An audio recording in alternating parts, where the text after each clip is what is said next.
help us learn from this that these sorts of things happen everywhere, to everyone, or could happen to anyone. My personal history includes other abuse, and at the time, the people in power that I reported to gave me some spiel about paradigm. So it's really important for all of you and for the people who victims might come to see this, to learn from it, and I just thank you for being here, because you guys are all part of the solution.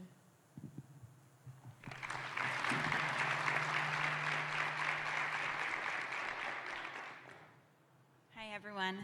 My name is Louise Harder, and I am a daughter, a sister, a mother of a beautiful dog who's 11 months old and sometimes drives me up the wall, but I still love him.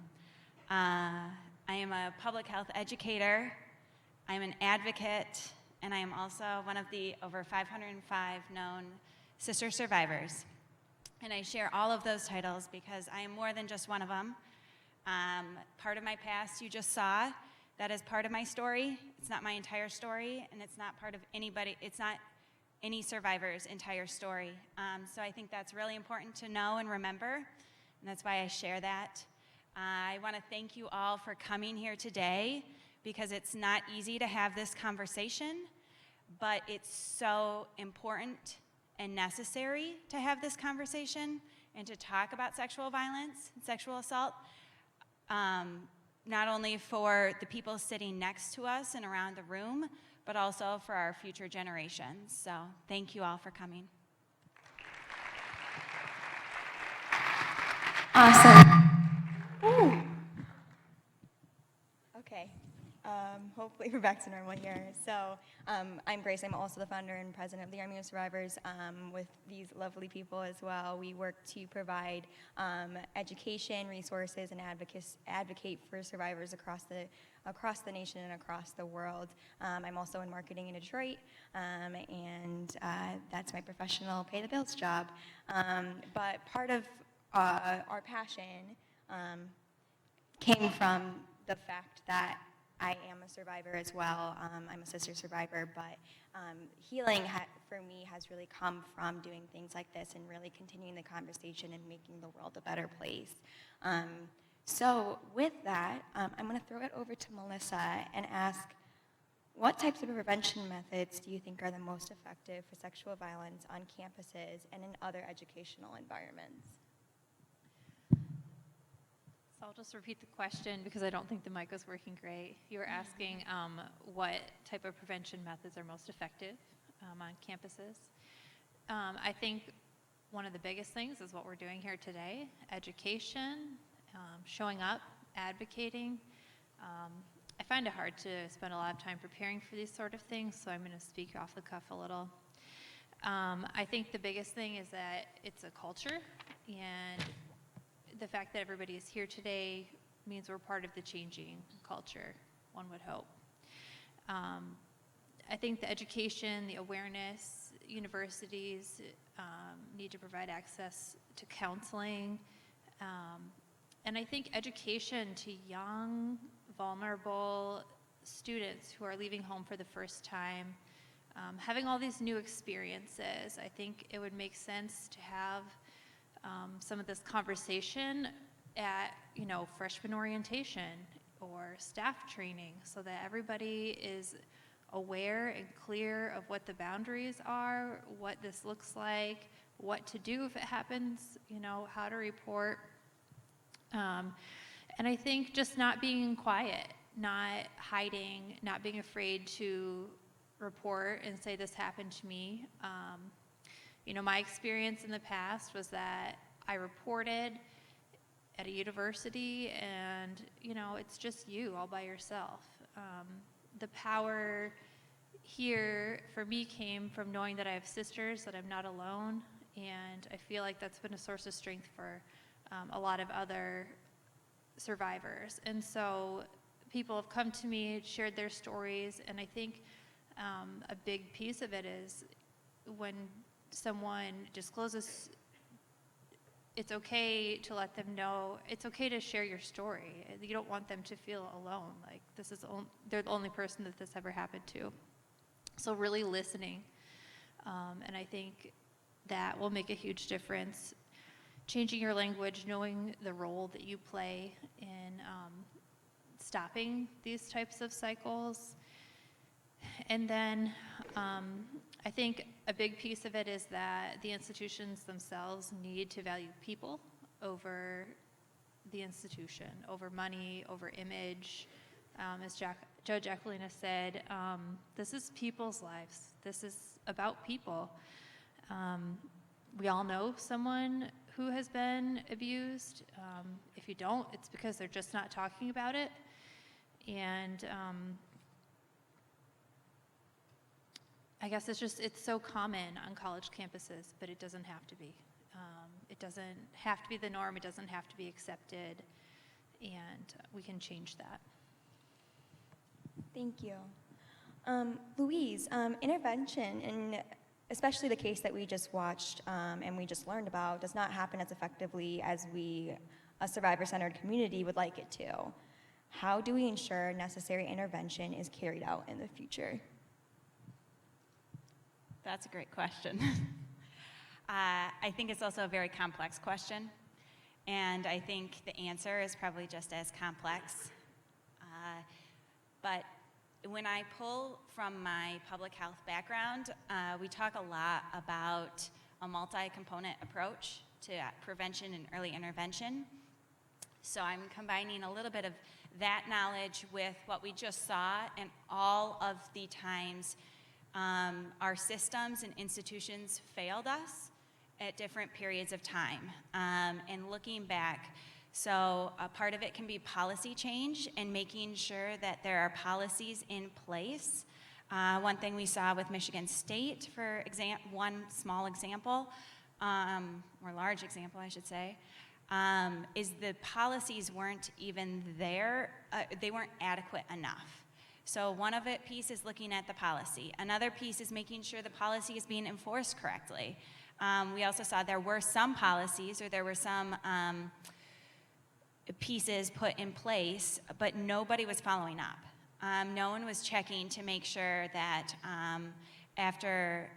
you look at the 2014 Title IX report that Amanda put out, and shortly after, he was supposed to wear gloves, and nobody followed up to make sure. That was another point. There are also, you talk about culture change. You talk about bystanders or other people in the room who see and don't say anything. So working with them to empower them, how to speak up about it, what signs to look for. That's a piece of it. It is talking about or changing the power dynamics, or trying to figure out ways so that it's not a small number of people in power at the top. And there are systems in place to kind of prevent a systemic cover-up type thing, because we saw that a lot in our case as well. So I think there are lots of different approaches at multiple different levels that can all work together to kind of stop and intervene sooner. That was a good answer. Judge Aquilina, how can the world do better at responding to survivors and victims of sexual violence?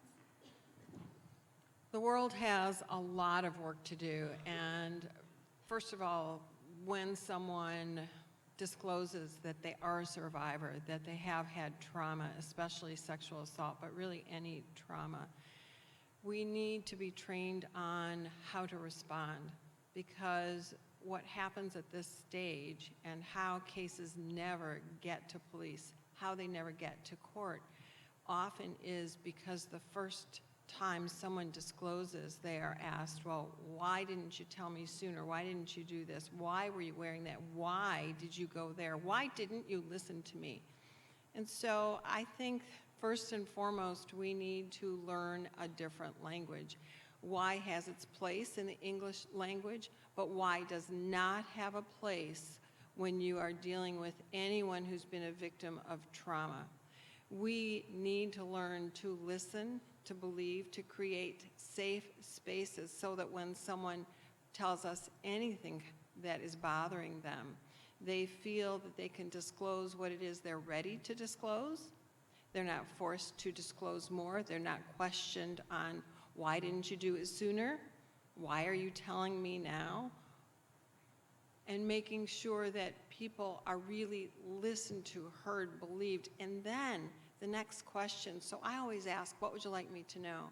But when I was in the practice of law, I also followed up and said, how can I help you? What would you like me to do? Because we need to be there for what they are ready for. We also need in this world to have training. As soon as a child is able to say mom, dad, yes, no, they are also old enough to learn body parts. They're old enough to be told why someone's touching them, whether it be a doctor, a parent, whoever it is, and to be explained to, this is a shot, it will make you feel better. And they need to learn that they have the right to say no. It's their right, their body, their choice, even when they're 2 years old. We need to change our culture from the bottom up. It was very well said, I thought, in this film, where do we go now? Well, we need to change everything. And that's really why I'm going around the world saying, yes, let's change everything. In fact, in the legal community, I'm pretty upset with, and if you watch the 7 days that I had Nasser in front of me, and the sister survivors testified, there were many times I said, and that's another crime, and that's another crime. I think that we all have an obligation and responsibility to give voice to all victims in many ways, not just in filing. What was filed in front of me were 28 counts.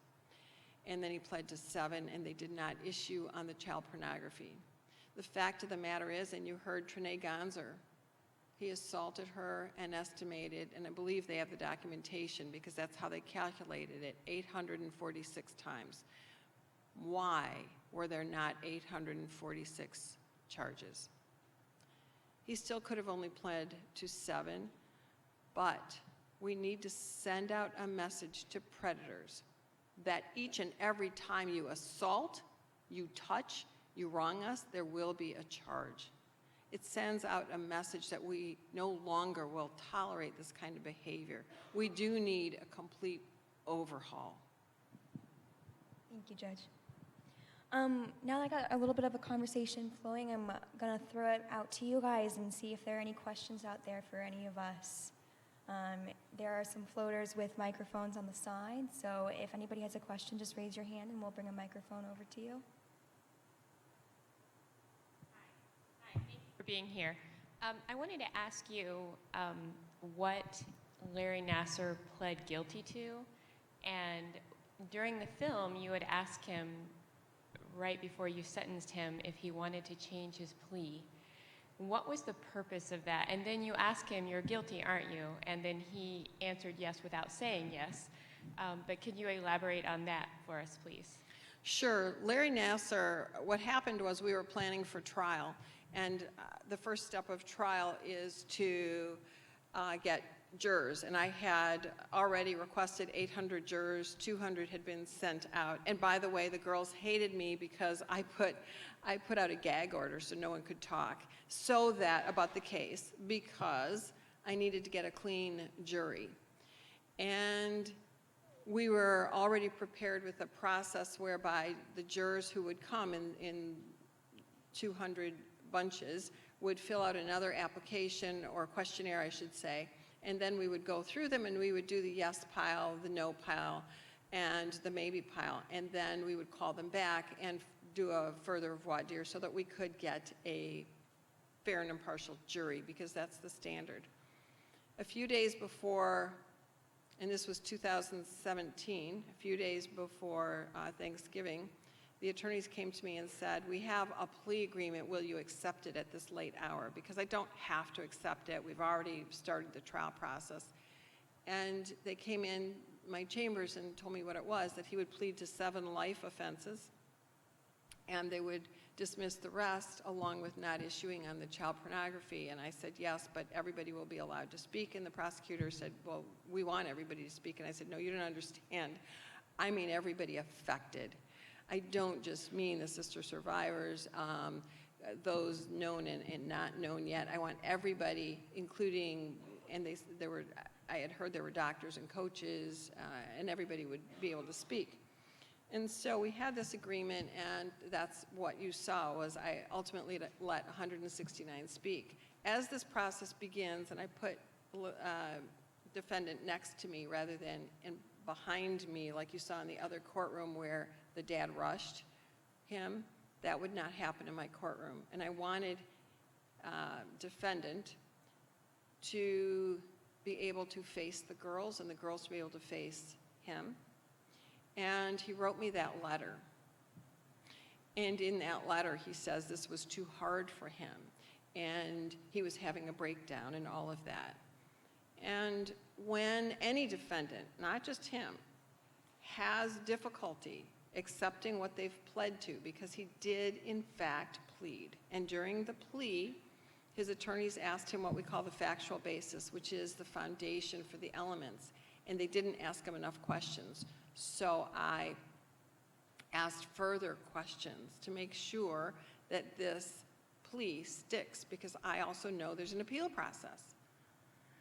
And so during the case, you didn't see it in this film, but I believe I asked him a total of 3 times if he wanted to withdraw his plea, because he kept saying it's too hard for him. He's a good doctor.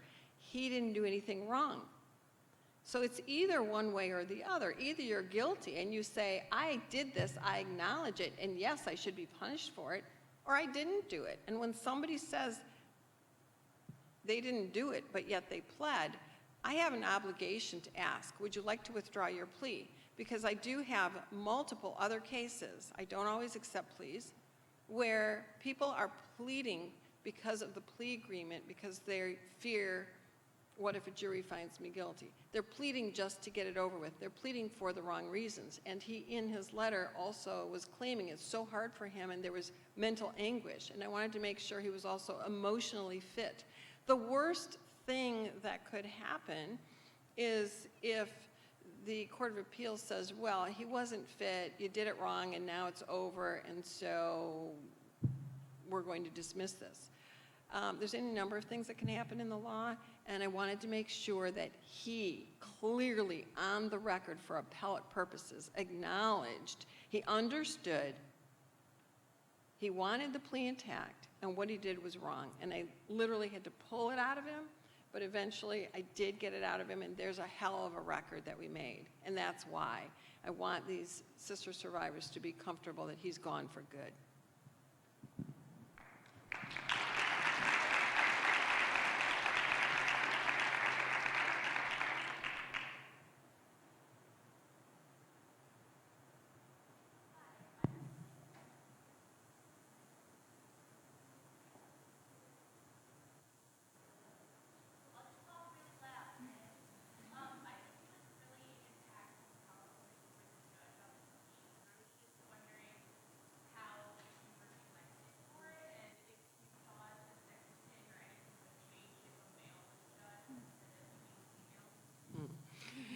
Thank you for asking that. So when judges receive cases, it's by random draw. The computer chooses it. So I always say when God needs a laugh, he chooses me. Because I get a lot of bizarre cases. You can Google me. I've had all sorts of cases, bizarre, high profile, all sorts of things. But it's truly random. All right, so nobody had a hand in giving it to me because they didn't like me or any of that. It was clearly because of the computer. It was random. And as to me being a man, if I would have been a man, I firmly believe that I wouldn't have been criticized, I would have been applauded when I took out Nasser with a couple of my comments. But because I'm a woman, I was too harsh. I'm not sure if people wanted me to give him a bouquet of roses as I sent him to prison, but I think that had I been a man, a man would not have listened to 169 victims, sister survivors 156. They wouldn't have taken the time. And because I have seen that in my own courthouse, and also the criticism that I've been handed, I don't think would have been there. But I also applaud the criticism, because when I make both sides unhappy, I know I've done my job.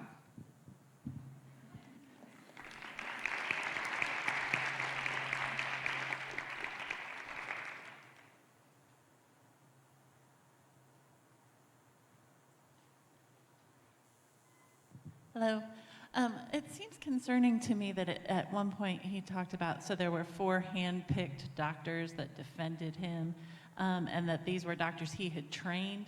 Has that been looked into? Like, are these processes that he convinced himself were medical, are they being repeated by any of these other doctors?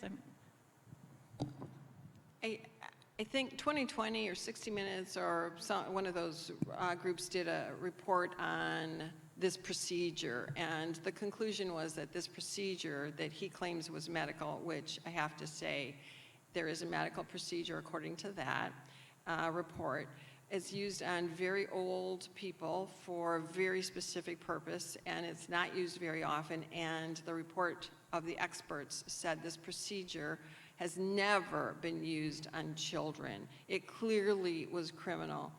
I believe there's some investigations, but we all, I think, agree there's not enough investigations about all the people who knew and did not report. Where were the nurses? Where were the secretaries? There's so many people who knew what was going on, and there's not been a sufficient investigation. Michigan State still hasn't turned over documents. Why in the hell not? Let's learn from this and do the right things.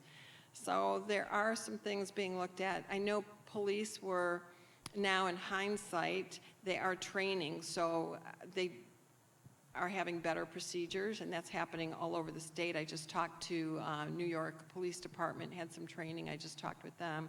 I know our own in Lansing are retraining, because why would they believe the wolf in the hen house? They only looked at what he said and didn't look at any other doctors. They now know that that's a mistake, but they're learning from it. But do we have work to do? Hell yes.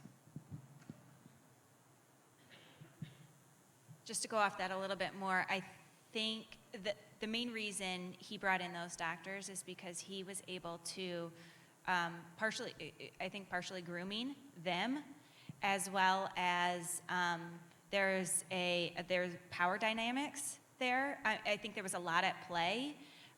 So they were able to say whatever he needed them to say. And so I think that furthered the cover-up, and that's where that went. I haven't heard of any other cases, but like Judge Aquilina said, there also hasn't been much investigation since. We've been pushing, and by we, I mean all the sister survivors have really been pushing, and we've been stonewalled every step of the way. So there are a lot of questions that are still left unanswered. And just think about this, that the longer the time passes where they don't produce documents, where they don't get answers, where they don't continue the investigation, the American public forgets, and evidence can get destroyed. But also, that's why we're all doing this and talking to you, and we want you to continue the conversation so that we don't forget and so that we do have meaningful change. Because by stonewalling, by not answering this, you know, America is quick to go on to the next issue. We can't go on to the next issue. We must eradicate sexual assault in all forms.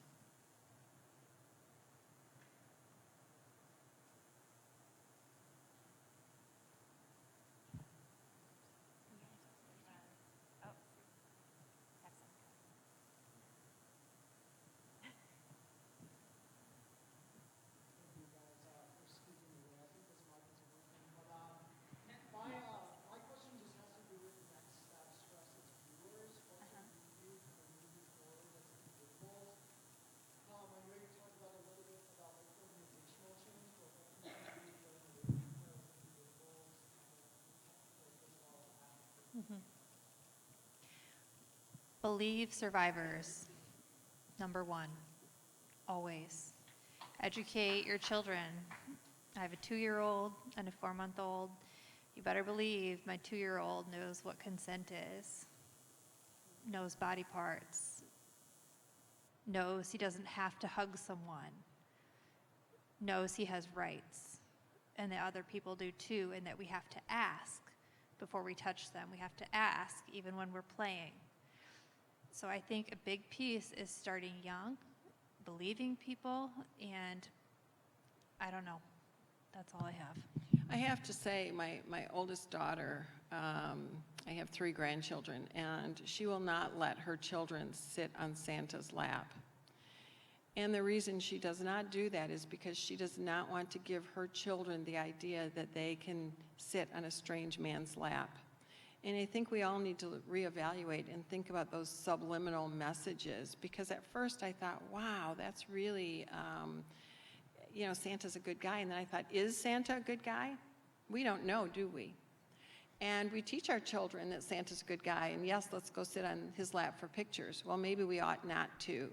And we need to teach our children and our friends, everybody we know, what grooming is, because grooming, it comes from all sorts of places, and what grooming does is it's a series of events that predators do in order to gain trust so that then they can take advantage of a vulnerable person. It could be a child, it could be a vulnerable adult, it could be a battered spouse or someone who then becomes a battered spouse.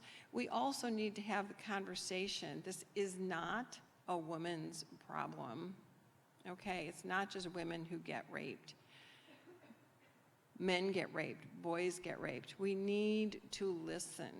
And we need, when I go around and talk to places, one of the things I think is really key is that we need to understand that we need to partner with men to resolve this, but we also need to change the culture. Men are told, man up. Man up is a bullying term. Man up means shut up. It means take it. You're a man, you can take it. We need to change the language so man up means that men are strong when they speak out against abuse, when they speak up for themselves, when they speak up for anybody. That is a man speaking up.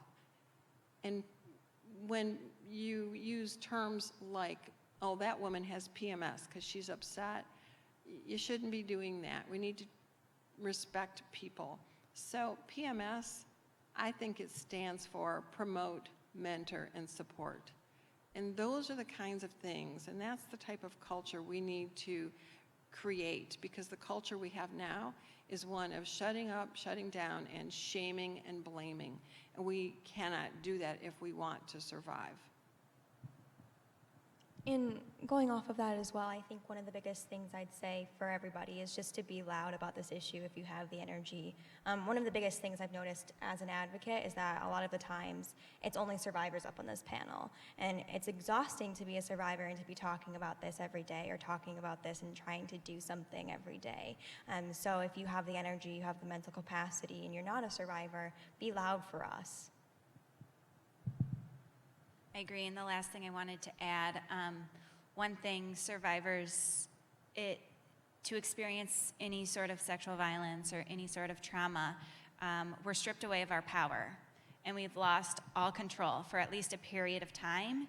And so to give that power back to that person, and again, that goes back to believing the survivor, it goes back to listening, learning some of the grooming tactics that perpetrators use. It goes to standing up and being an ally, because it is exhausting going to events and speaking up as a survivor, and standing up and being that voice, because we all have a voice and everyone's story matters. One other easy thing to do is to not tolerate behavior that promotes sexual assault, to stand up against it.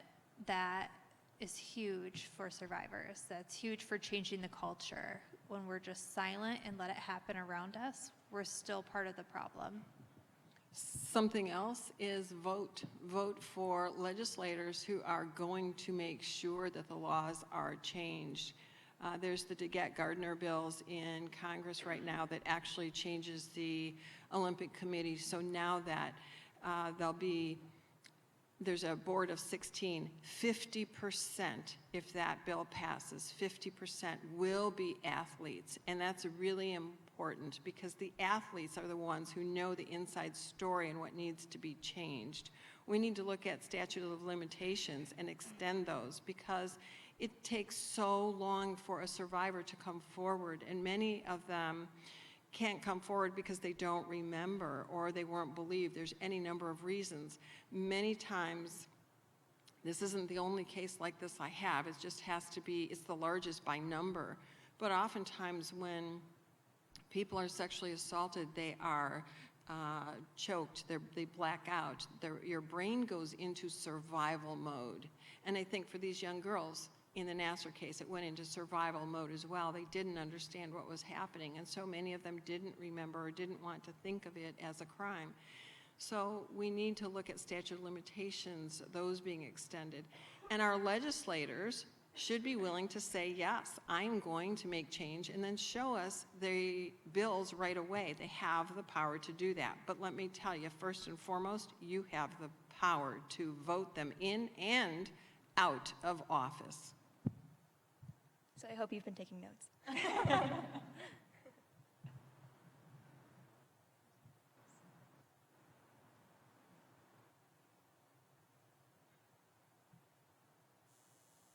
Hear me? Okay. So I know there obviously has to be people in this room who are survivors.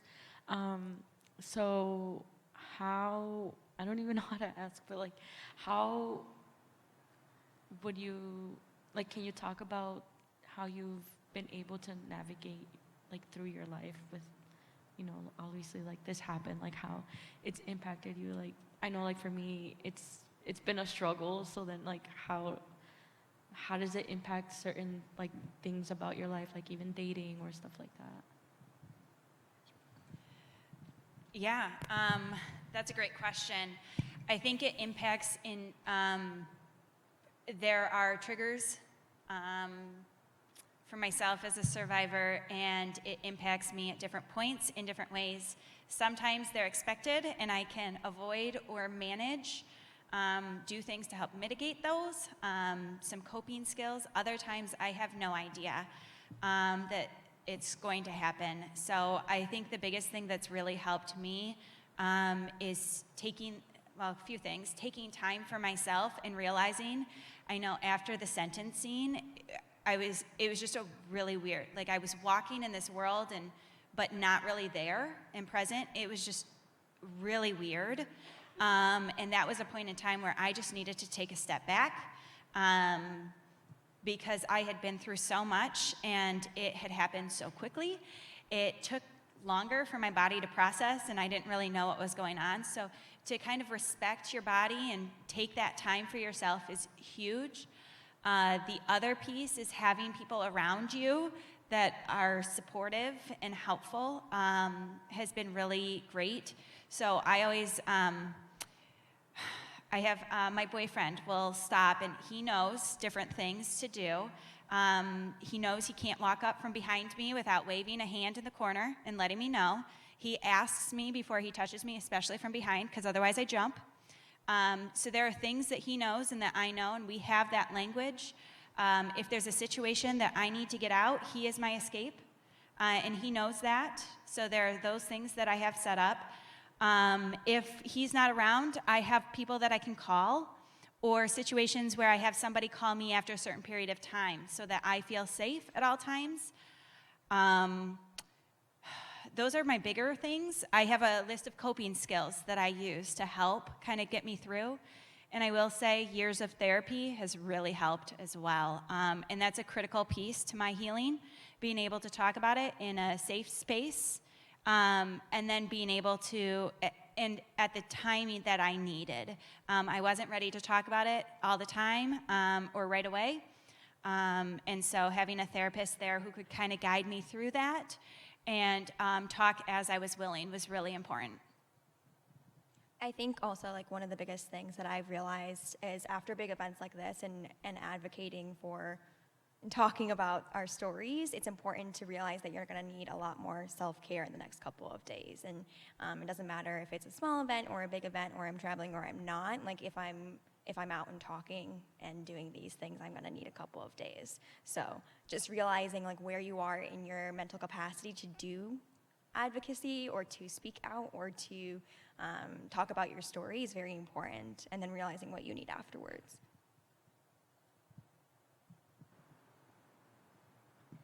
I also think trust your gut, listen to yourself. If something doesn't feel right, it's not right. And I think a lot of us have a common experience that something didn't seem right and it wasn't. And that includes that includes now. If it doesn't feel like the right thing, if in your gut you know this thing is going to make me worse, even if I want to do it, it's okay to say no. It's okay to put yourself first and your mental health first. You don't have to disclose. You don't owe anything to anybody. And I think that, it's good to recognize for yourself, when am I okay, approaching not okay, and definitely not okay. And to have, some resources at your disposal of self-care, of coping mechanisms, of safe people, safety plans, real concrete methods of how to get you through those deepest, darkest moments. And I would encourage anyone to seek therapy and professional services if you feel like that is kind of what you need, is those coping skills and some psychoeducation to just comprehend what is it that I'm feeling and understanding.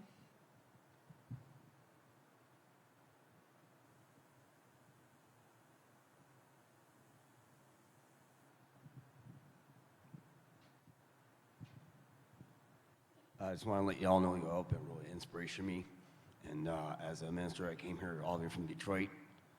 And also as an abuse survivor myself, I want to thank you, Rosemarie Aquilina, for acknowledging my testimony on Twitter and for being inspiring to me as a minister, not only to me, but I hope that other ministers will feel a fire to get involved into to be a sensitive to bringing healing in this issue in our community as well.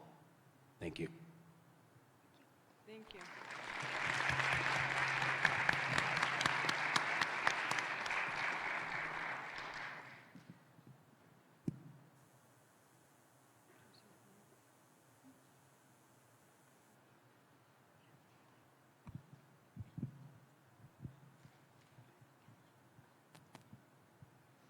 Hi, I just wanted to thank the four of you for being here today. I really liked your point about how even if we are not a victim or a survivor, how we can stand up and advocate for others who are. As a former gymnast and someone who really looked up to those Olympic athletes, seeing what Larry Nasser had done to them, it really affected me. And after seeing Allie Raisman's testimony and just hearing her say, you are nothing, it's just really inspirational to know that you allowed these women to stand up and have a voice. And so I have a question for you today. There's a lot of young student athletes in this room, and whether you've been sexually abused or not, and what is the first step for anyone who has been abused? What is the step for specifically a young female athlete to take if they have been abused, or when and if that does happen? How do we make sure that that is reported and dealt with?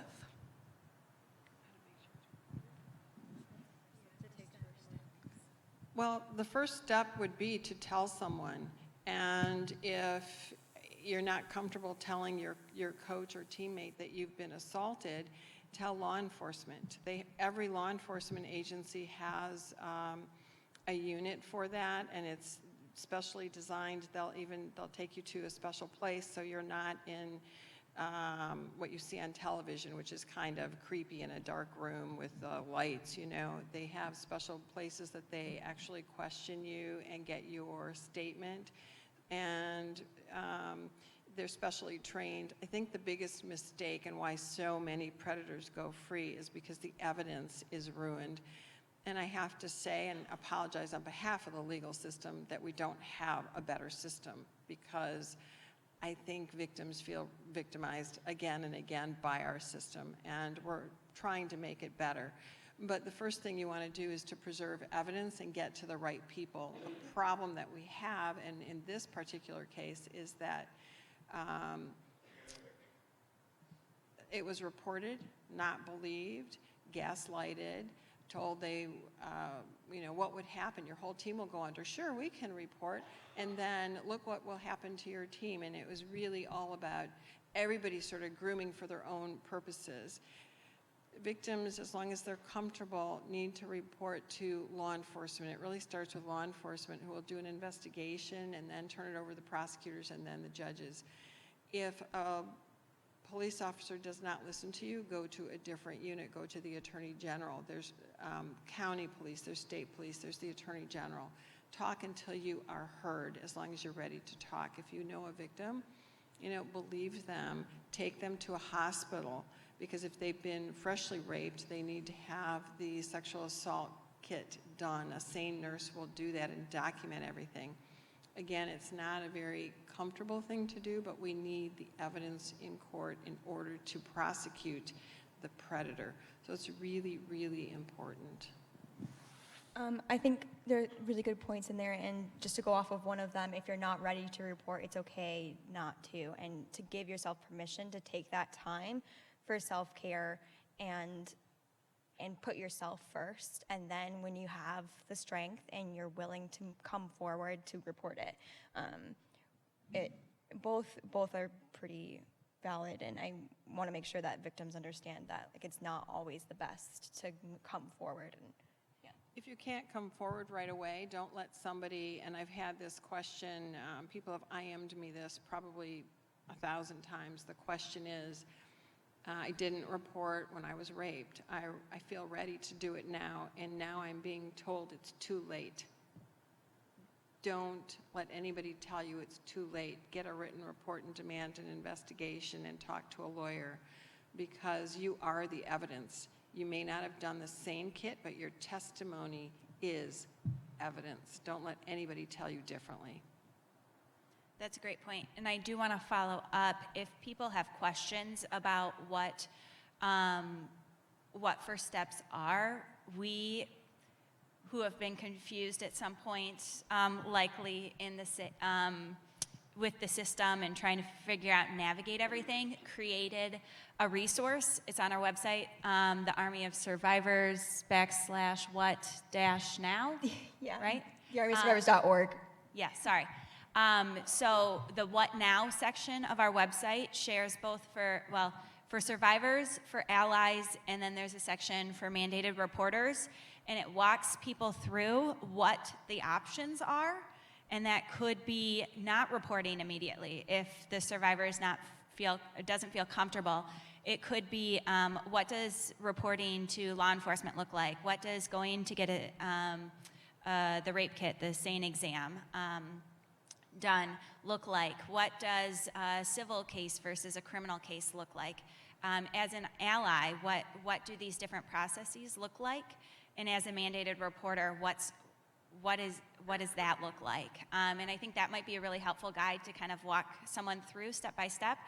The other thing that it has, and it mentions a little bit about statute of limitations and some other legal pieces of that can be a little confusing if you're not super familiar with it, which most of us likely aren't.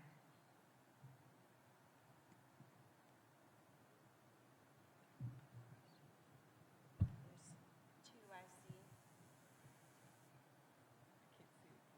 I know, I'm like.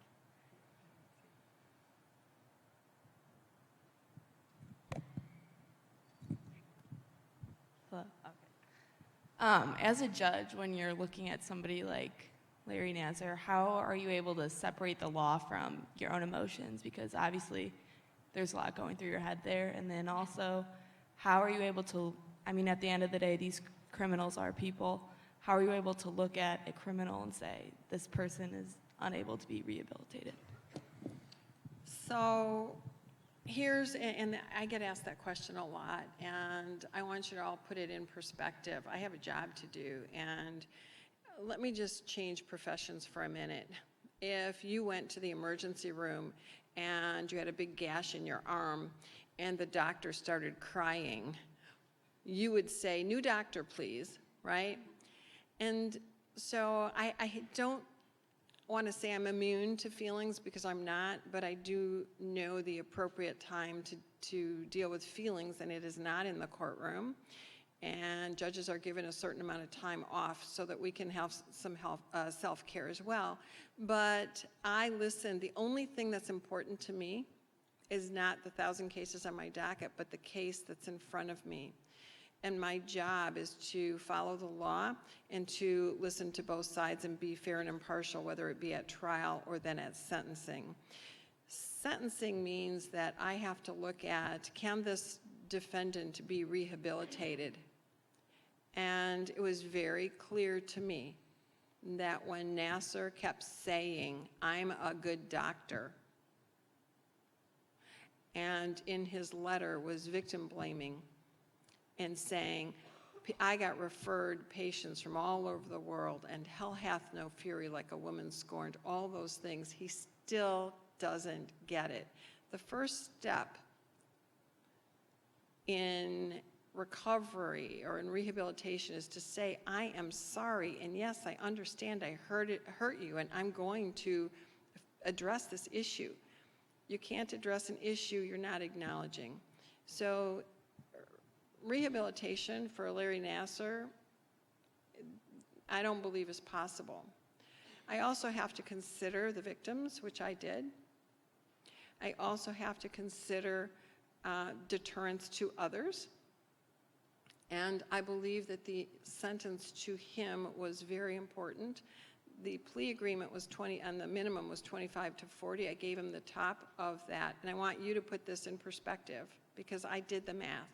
Because the 7 life offenses that he pled to, if I would not have been locked in on the minimum, I had the option of doing, I get to determine life, and life for that crime would have started at 25 years.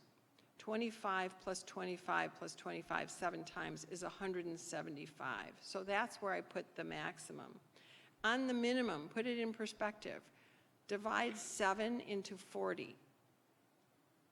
It's a little less than 3.5 years per count.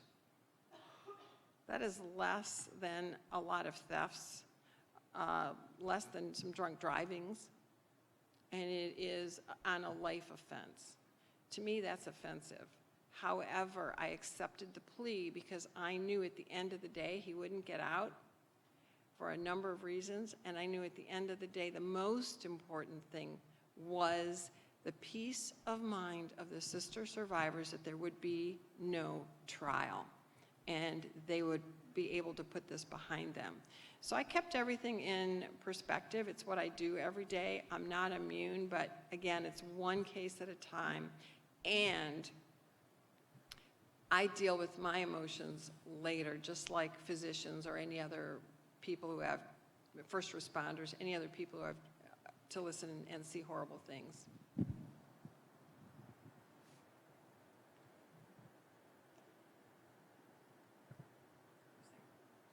Any other questions? Oh, yeah.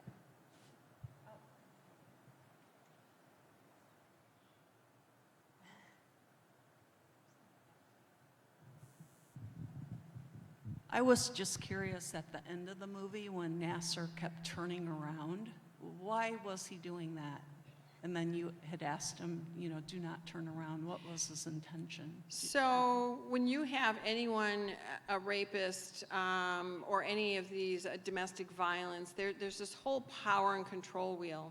And what he was trying to do is really to say, "I'm sorry, and it's all about me, and yeah, I'm sorry you think this bad thing about me, but I really didn't do it," kind of thing. And he wanted to turn back to take some of that control that the girls had just gained by talking to him, by me talking to them, by them bravely being there. he still wanted to be in control. Hell no. He's going to look at me and talk to me. He was not going to look at them because they were scared of him, and I knew it. And it's all about power and control. It's not usually about the sexual act. It's about power and control over another human being. And that's what he was trying to do by turning around. And I did not want him to bother them for one more second in their lives. He needed to face me, not them, and I took back the control.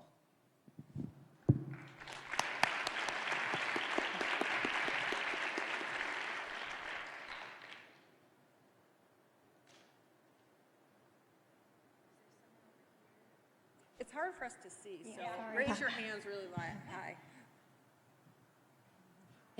I was just curious about Nasser's attorney and the fact that she was a woman, if that played a big role in this case. And then I know that's their job and it's hard to put yourself in someone else's shoes, but how she dealt with this case, specifically that it was attacking women.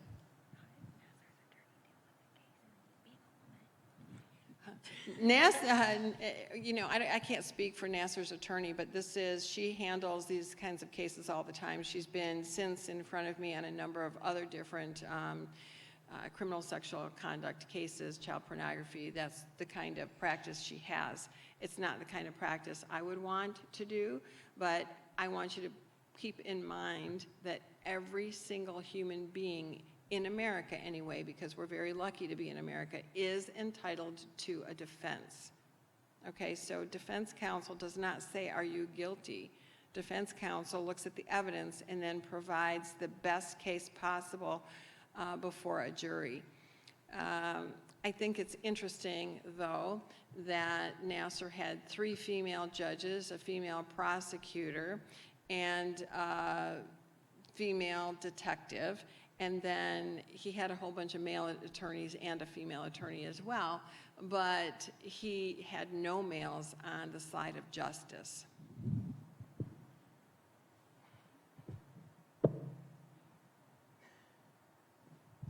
And I don't mean to sound like there wasn't justice, but just on the side of the prosecution. And when it was all said and done, I feel like women in power took his power from him. We'll do one last question.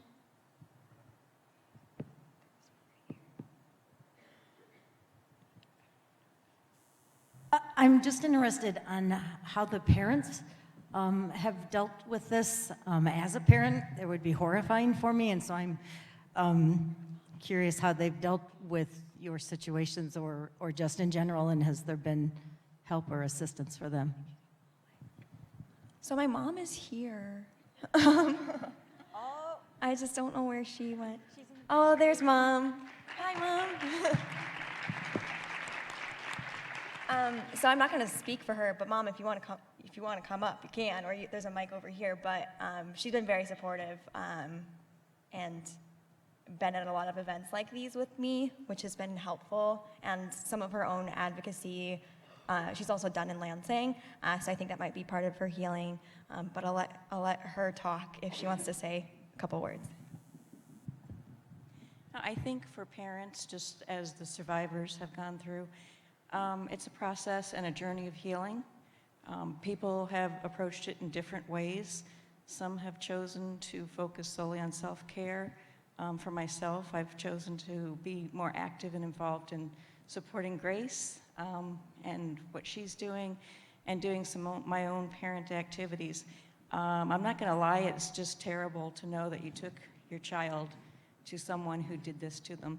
And in a lot of cases, a couple of hundred cases, we were in the room while it was happening. That's hard to get over.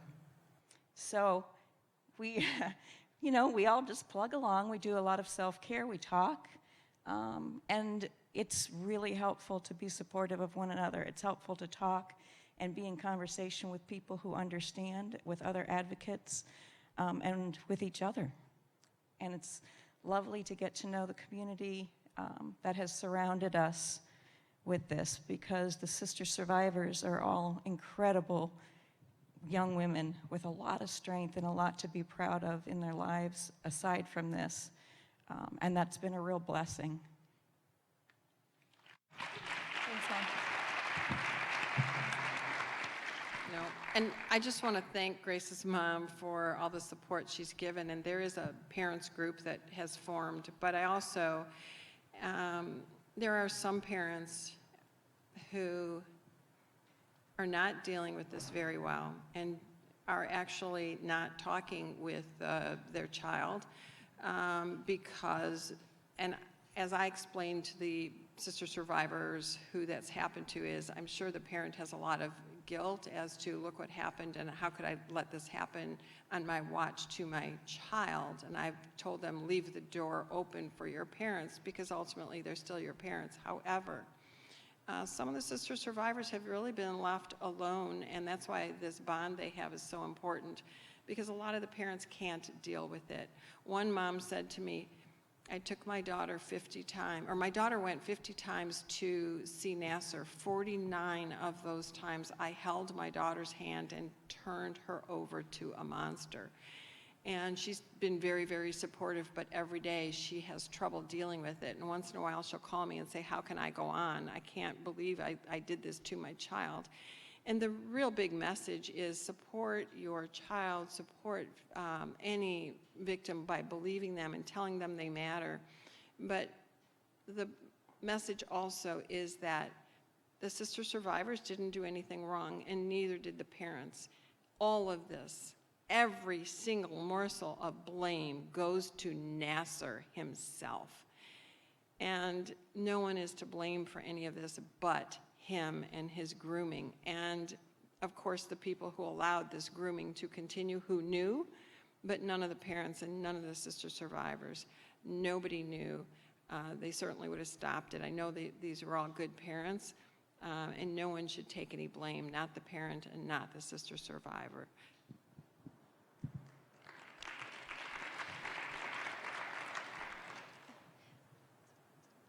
I think a piece of this is difficult is that for many of us, our parents were in the room, and it's complex enough to begin with, and then I guess talking about it with your parents is not maybe the easiest thing because you know there's that guilt or there's something that they're feeling, and it's hard to always know what that is. And I forgot what I was going to say. I'll let you go. I would echo all of those. There is a huge range. I've had other girls come up to me and they felt like they couldn't come forward and have yet to come forward publicly because their parents have either silenced them or disbelieved them or kind of shut it down because for a variety of reasons. I'm not even going to go in there and even explore that. But there's that piece of it. There's some who are just terrified. I know for myself, I was so close with my mom, and she was at all but one appointment with me. And so I came forward. I didn't tell her that I came forward until a week after. I kept kind of pushing it aside. And finally, I had to open up and share. And she's been very supportive, but that fear of even coming to her and letting her know, knowing and not wanting her to feel guilty at all because it was not her fault in any way, shape, or form at all, and I did not want to put that on her. So that was what I chose to do. I'm not sure if I'd necessarily recommend waiting a week, but I think the lasting impact on them is really important because they experienced so much grief and guilt, and they're still processing. We've been given a lot of resources to help us process. I'm not sure parents are always given that same piece. So there has been some parent support groups, but not to the same extent that people have reached out in the community to make sure us sister survivors are okay. And so I'm really glad that you asked that and you, that is brought up because I think there is a lot. And there's a lot that's gone on since. Divorces, family strain, even extended family. And that piece is not talked about enough, so. I remember. Thanks. So I guess a lot of us talk about the fact that our parents are also survivors. And that's an important piece to remember in this case, that they're dealing with their own version of this trauma that just has a different lens than ours. And so I think just acknowledging that piece and knowing that we're both healing and being patient with each other it's really hard. But it's important to recognize that it's not just us, it's our parents, it's our families, it's our extended families. I chose to be public, but I didn't ask my parents' permission. They didn't choose to see my face on the front page of the Lansing State Journal. It was kind of thrust upon them. I didn't ask their permission. So they're dealing with that as well, that they've been thrust into this uncomfortable place that maybe they weren't really ready or obviously never expected to deal with. So I just want to add that one of the things that you all can do, I've done this with my children, and I did it because, and I bet I could say this to all of you, there's things, when I was a kid, I did not tell my parents, and I bet that all of you have something you didn't tell your parents, even now at this age, right? So I have made sure that when I became a parent for all my children, that they have a safe person to go to, so that if they think for any reason they can't tell me, no matter what it is, whether they got drunk or whatever it was they did, they didn't want to tell me, that they could go to their aunt and uncles, and we have sort of a list of people that we talk about. If you can't tell me, I understand that. I get it, because I was a kid too. But here's some people I feel are safe, and they won't tell me. They will help you, so that there's always a network of people your children, your loved ones can go to if they can't tell you. And the reason they're not telling you is for any number of reasons. They think they might get in trouble, or they don't want to hurt you. But regardless of the reason, they always need a safe place to go. Awesome. Thank you guys so much for coming. I want to say a special thank you to BAVO for hosting us, and to St. Mary's Athletic Department for hosting us and for being here as well. We're glad to meet you all. We'll stick around for a little bit if anybody wants to come up and say hi too. Thank you.